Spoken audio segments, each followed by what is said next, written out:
Sanctum Showdown is here, and this mode changes everything. Win by racing to 16 points, control the shifting Sanctum, and unlock new cards. Here's everything you need to know. Hello everyone, welcome to Snap Take. Find a real YouTuber.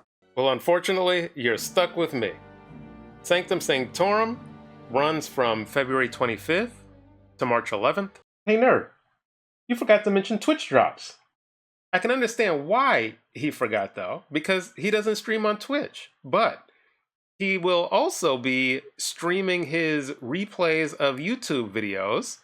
So if you want a place to just chill, check out some of my older videos, and earn some Twitch drops, you will get free scrolls and charms at the 2, 4, and 6 hour mark. You're more than welcome to drop by the stream and just leave it running for however long you need to get your drops. And it's the only way to get 3 brand new cards, potentially. You have seen a lot of clickbait, I'm sure, around up to 7 cards. And some of the clickbait is coming from the game, up to 7 cards.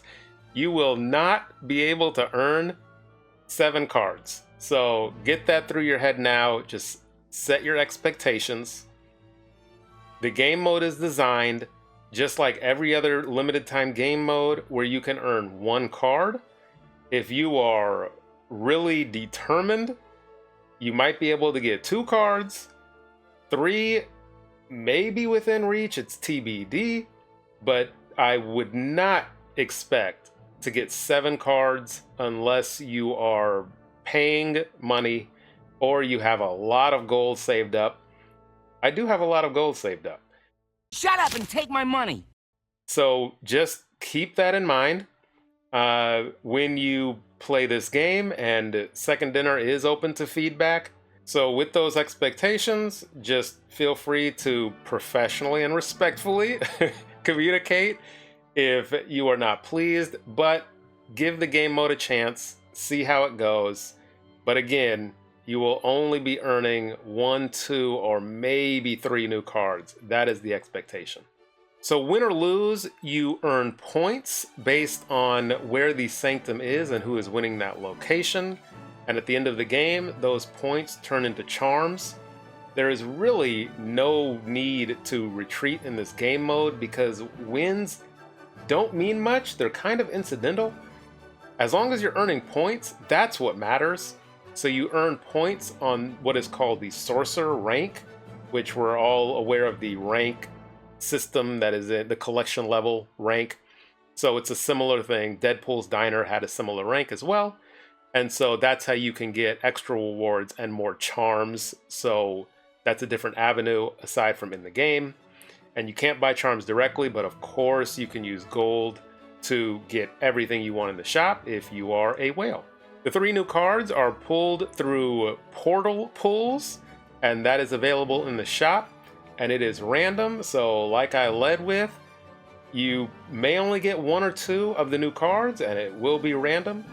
If you don't get them, they will be in Series 4, starting March 13th, and you will be able to unlock them in the shop. In the Sanctum Sanctorum shop, you will also be able to buy a random Series 4 or 5 card that you do not own. They are equally weighted, so if you don't own 20 of them, you have a 1 in 20 chance, 5%, of getting a specific card, but it will be new. That is guaranteed. If you are somebody that owns every single card, you won't be able to use this feature, so you don't have to worry about losing your currency. The emotes and variants in this mode are not exclusive to this mode, so they will be available at a later date.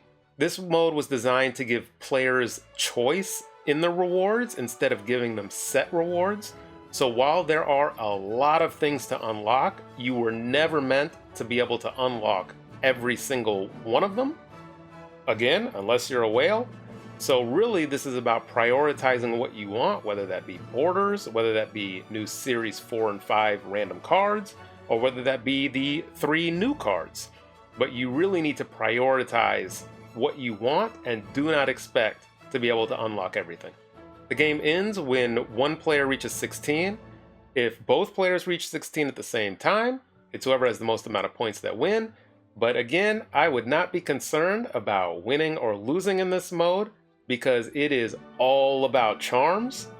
That is how you gain currency. That's how you get new cards. So really, it's more like high voltage in that sense, where you're just playing for fun and you're earning these charms to be able to unlock new cards. Every turn, you gain points based on where the Sanctum is and what locations you're winning.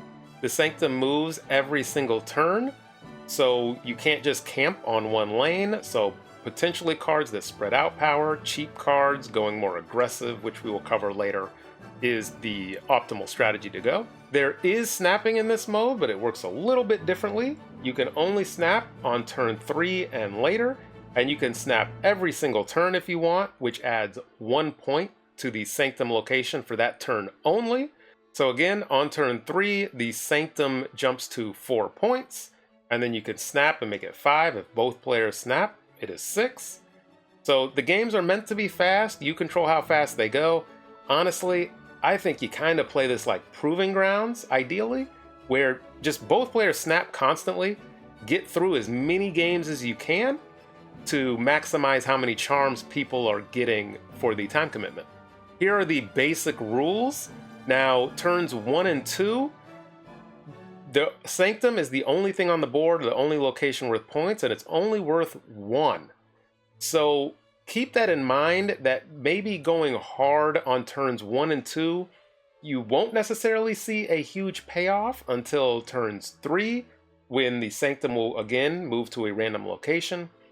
So this is to be determined based on, how the meta develops, what people are finding to be more effective.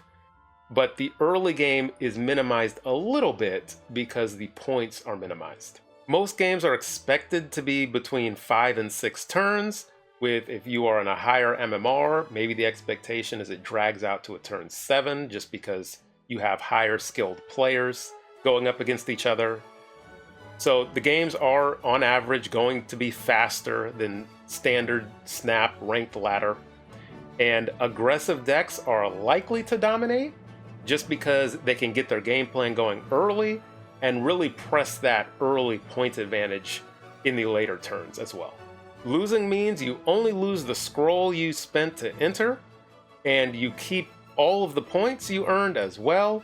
So as I've said before, losses really don't mean much. Here is the banned card list.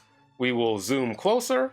Now, this list is really encompassing of a number of cards. One are quote-unquote unfun cards, cards that just aren't fun to face, like the Goblins, Juggernaut, and then Debris, and end-of-game cards like Captain Marvel, Dracula, even something like Martyr, because that would just be a 1/5. There's never an end-of-game for her to move to lose the game. Invisible Woman. So you can see the entire list here. Now, there is a card that's missing, the card that I hate the most, and that's Gambit. And sadly, he is just not on this list. Woo, I'm about to make a name for myself here. Yeah, I'm afraid he's right. So I hope that that is not how this mode ends up devolving into, but it is entirely possible, and I will keep my campaign to get Gambit added to the ban list, but I was unsuccessful this time through. So I referred to scrolls earlier.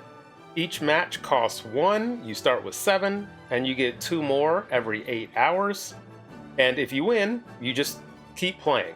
So ultimately, if you run out of scrolls, you can't play the mode, but also for the vast majority of players, 7 scrolls earning 2 every 8 hours is going to be more than enough. You're not going to lose 7 straight games, hopefully.